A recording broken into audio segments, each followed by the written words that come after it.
Well, hello again and welcome back to my sewing room. Today is Friday, March 26th, and this is episode 16 in my Sew Your Stash series.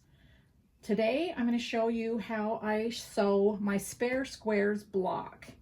So I'm just kind of continuing on with the theme of using 1.5 and 2.5 inch leftover squares, which is why I'm calling this block spare squares. But remember a couple of weeks ago, I talked about this broken dishes that we did using 1.5 inch squares, all scrappy, and 2.5 inch squares.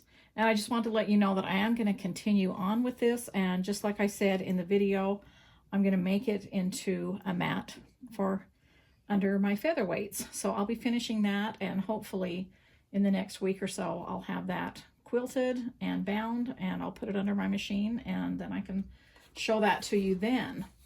So I'm still continuing on with my 1.5 and 2.5 inch squares because literally there's so many things that you can make out of them. And I kind of wanted to concentrate on just showing you some projects that you can do, you know, whether big or small. So here is the block right here. This is my spare squares block, and that's what you saw in the opening of the video. That is on my design wall, and it's a 6.5 inch right now, but it finishes at 6, and all we're using is 1.5 inch squares and 2.5 inch squares. So within each block are 4 2.5 inch background squares, and then these are made up of 4 patches. So I just have my squares laid out here to kind of show you how I do my bonus sewing. So you can see I have one under my machine here. So I'm just sewing a background 1.5 inch square to a print 1.5 inch square. I have my Seam So Easy guide right here on my machine. And this is one of my newer ones because the hole is already cut out.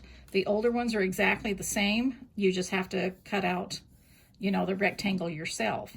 So when you get the new ones, when this rectangle is already cut out, you still, to put it on your machine, is the exact same way. You just line up this center line with the center of your needle, and then you use these grid marks on the guide to line up with the straight lines and seam allowances on your machine going both ways so that you're sure that you have it on straight. Because even though this center line is lined up with the needle, you can, you know, kind of make it a little bit crooked, which will matter in your seam allowance. So you want to make sure that it's straight going this way and straight going this way, which is why I like this bigger piece on here.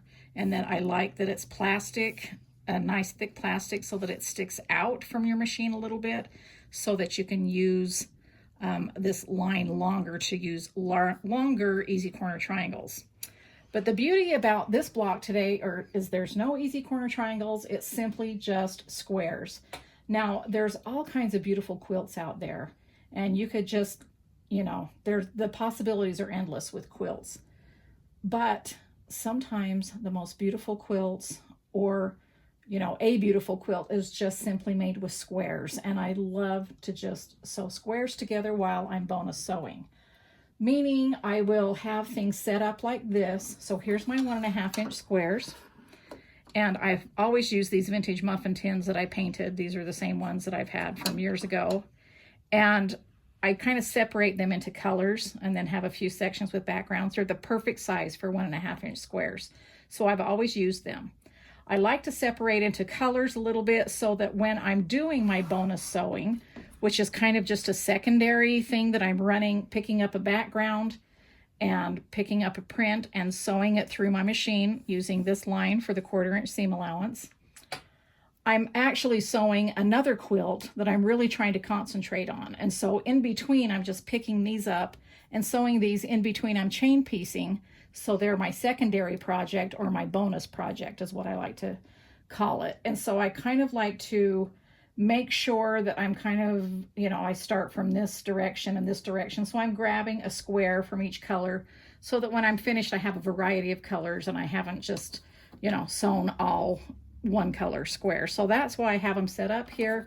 I usually keep them over here. I'm sure you've seen them before, but I usually just kind of have them stacked in here. this is kind of where I keep my bonus quilt pieces that I'm working on at the time. I have, you know, little containers, pieces that need to be trimmed, things like that. But this is, I made this ironing board table raised up so that I could have storage under here. And then also it would be raised up so it would be easy on my back when I'm just sewing right here and then bringing over pieces to press. So that's what I've got going on here. That's where, you know, where I've got my 1.5 squares. And so how I sew this block as I am bonus sewing is I do it in like 3 steps. Step 1, step 2, step 3 for this block. So my step 1 would be to sew a background and a print together, just like I'm doing in between chain piecing. And it also saves on thread, which is awesome. You'd be surprised how much thread you waste if you're constantly clipping long threads after your chain piecing. So if you always have something that's going in between that thread, it saves on thread and time of clipping those long threads. So this is kind of like my step 1. I sew a bunch of pieces together like this, and then like at the end of the day or every couple of days or whatever, however you want to do it, I take those pieces and I press them in half. I mean, I press the seams open, not in half. So I press the seams open for these little 4 patches. So this is step 1 for this block. And so when I get a bunch of these done like this, then I'll just grab them and say, okay, I've got a big enough pile and I got a bunch of them pressed. Then I'll start sewing kind of like the step 2. And so I'll put them together like this. I line up those seams right there, and I'm just going to sew them together.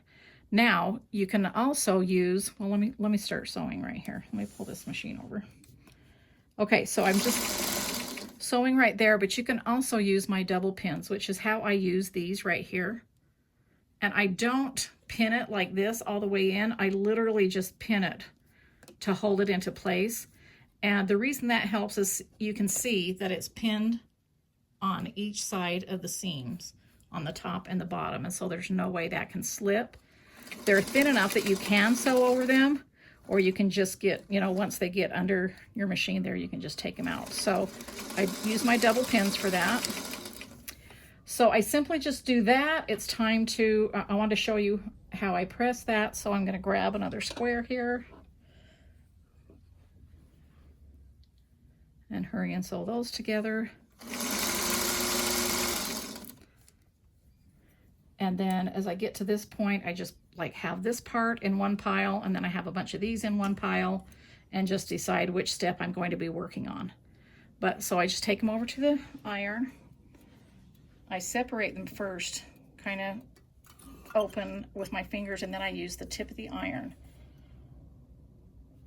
And it's important that you have a really nice hot iron with a nice point on it, and a small enough iron. I don't like big, heavy irons when I'm doing small patchwork because I can't, excuse me, I do always like heavy irons. I don't like big irons when I'm doing small patchwork because your pieces can really get lost under there and you can't even see what you're pressing or trying to iron. And then I like to put this Riley blade clapper on there just for, you know, a few minutes or a few seconds just to take the heat out of my block, and so that will lie flat. So that's what the 4 patch looks like. Now at this point, if you think that that's, you know, like distorted or you've got a seam hanging over or whatever, what I like to do is I always have my trim it rulers handy. These are my trim it rulers. This is the 2.5 inch size. So look, you can line that right up there. See how those lines line up right on the seams, and you can see whatever is hanging over right here is larger than 2.5 inches, so you could just go ahead and trim that off. And I like to use my trim it rulers for each section of my blocks that I'm doing, especially if they're very intricate blocks. And so the 2.5 one is perfect for this size. So once I get them to this point, then it's time to lay out and sew a block together. And so you're just going to sew it together like a 9 patch. So what I do, let me grab a design board, let's see, and I'll just lay a few of these sections out. So when you're laying out these blocks, you want to put them so that the squares are going this way, this way, this way, and then this way, okay? And let's see, I'm going to use this one instead because I hadn't trimmed that up yet, squared that up. So, and then if you like the order they're in, that's fine. The reason you want to make sure that the prints go that way is because you want to, you know, you're forming a chain. This is like a traditional single Irish chain quilt. And so you want to make sure that you get that pattern of that quilt that you saw in the opening on my design wall. Okay, so now it's time to grab 2.5-inch squares at 1 2.5-inch print. Let's see. So I've got a stack right here. Just grab that. I don't know, or a green one, aqua one. I don't know. I can just go through them and pick whatever color, but I think that's going to work. And I might turn that way. And then I grab, I've got a stack here of 2.5-inch background squares. And then I simply just place one there. And of course I want to do a different ones. These are mostly all my bee backgrounds. And I think it's fun to use a different variety. Let's see, let's get something gray in there. Okay, so that's the block. Let me throw these back up here so I can show you in my next segment what I'm going to do with those. Okay, so all I'm going to do is sew this row together, this row together, this row together, and then sew all 3 rows together. And I'll show you the pressing as I go along. I'm going to fast forward a little bit so I'm not talking over my machine. I will show you the back of my block at the end if you didn't catch, you know, how I was pressing. All right, so let's get started.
Okay, so there we've got one 6.5 right now, but it'll be 6-inch finished spare squares block. Super easy. This is what the back looks like. So I press the 4 patches open, and I love that because then I can turn them any way I want, and they don't have to line up. They just have to go this direction. And then when I sew the 3 rows together, I press away from the 4 patches, meaning I press towards the center row on both of those. I love how simple this is, and I love the chain effect, you know, like the traditional single Irish chain. So over here, So let's see. So I've got these two. So when I lay them out together, I'm going to just cut for my background scraps or bee backgrounds or whatever, 6.5 inch squares, because the block measures 6.5 inches right now. So you want alternate blocks. Oh, I've got another bonus one hanging out here. So there's another block. Okay. So this is what they kind of look like when you alternate them. So this is the actual block, but if you wanted to, you could sew them into this block when you go to put your quilt together, you know, so you don't have to sew 6.5 inch blocks in a row, repetitive. Sometimes it's nicer to be able to join small blocks together and make them bigger, and then you can join bigger blocks together. So right now this measures 12.5 inches, and this section would measure 12 inches into the quilt. So this is using 1.5 inch squares and then 2.5 inch for the centers, and then these are cut 6.5 inches. And you saw what it looked like on the design wall. I love that quilt, and it's going to be called my spare squares quilt, and I'm going to make it queen size, and I'm going to put it on my bed because it's just a classic pattern done with just simply squares. Now, if you don't have a lot of 1.5 inch squares left over, you've already used them in projects, and you have more 2.5 than anything, then you can also, I just wanted to quickly show you, oh, whoop, that's not what I want to show you, I already showed you that one. You can also make it in a 12.5 inch block, doing the exact same thing. So here's a 12.5 inch block. So let me set that there. Whoop, here, if I hold it up like that, sis, they see that? Yep. And then this one right next to it. Okay, so it's the exact same thing, but I have started out making the 4 patches with 2.5 inch squares, 2.5 inch background squares, and then the center I have cut 4.5, and these are 4.5. So this is a 12.5 inches right now. We'll finish at 12 inch.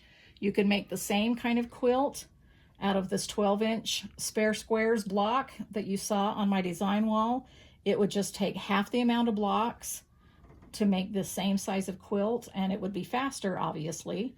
You could still use up your scraps. These 4.5 inch print squares would be so easy to cut out of leftover 5 inch squares from your 5 inch stackers or your charm packs. And same with backgrounds. You could just get, if you don't have a lot of leftover backgrounds, you could just simply buy 5 inch stackers of the bee backgrounds or any backgrounds that you like. Take a 4.5 inch ruler and cut them out. Now this is the 4.5 inch trim it ruler that I use when I'm doing these 4 patches. Now my trim it rulers, you can see there's a 1/4 inch all the way around. This is what I use to trim up all of my blocks, all of my sizes of trim it rulers. These are the Q-Cuts trim it rulers, and they always have diagonal lines and lines going across so that you can center your block. And then your 1/4 inch seam allowance is around the outside, so you can see what that block inside that window there is going to look like in your quilt. So that's why these are colored, and it represents that. And then behind the colored part is like a non-slip. And so I love these rulers. I use them all the time in all my different sizes. So I just wanted to show you that one. Wanted to talk a little bit more about spare squares. If you don't have a lot of leftovers, I hear a lot of your comments saying, I love this, thanks for showing me how to use my leftovers. I have so many and they keep growing. And then on the other side, I hear comments saying, I'm a new quilter and I'd like to have more of a stash. How do I build a stash? Well, one way that you can build a stash is something that I do in my workshops when I go teach. Is a lot of times I will have all of the students coming bring squares, like in a certain size for a block maybe that I'm going to teach how to make. And so say 2.5 or 1.5, either one, I will have them bring just out of one fabric, cut a bunch of a certain amount of squares that we say, and then put them in packets of however many students, that we have coming. And then we do a square exchange. And it's a really nice way to get your squares so that you have a bigger variety and kind of, you know, do your stash. So if you're not a person, and especially with now what's going on in the world, who is going to workshops and quilt classes right now and can do an exchange, there's no reason that you couldn't do them through the mail. I mean, small squares like this can just go in an envelope. You guys could form, you know, you and your friends could get together and decide who you're going to do an exchange with. You could concentrate on just colors, or just whatever you wanted to do, just all scrappy, and do a little square exchange. So that would be really fun. And I hope you have enjoyed this series, and I'm going to continue on, and with it in a week or two I'll have another block for you, and we're going to continue on with the Sew Your Stash series for quite a while, because I keep having the endless amount of scraps. I assume you do too, and leftovers, and it's really fun to make something very beautiful. Can't wait to get this quilt on my bed. It's going to be gorgeous, and just simply with squares. So thanks again for joining me, and I'll be back in a couple of weeks with a new block, and I'll chat with you later.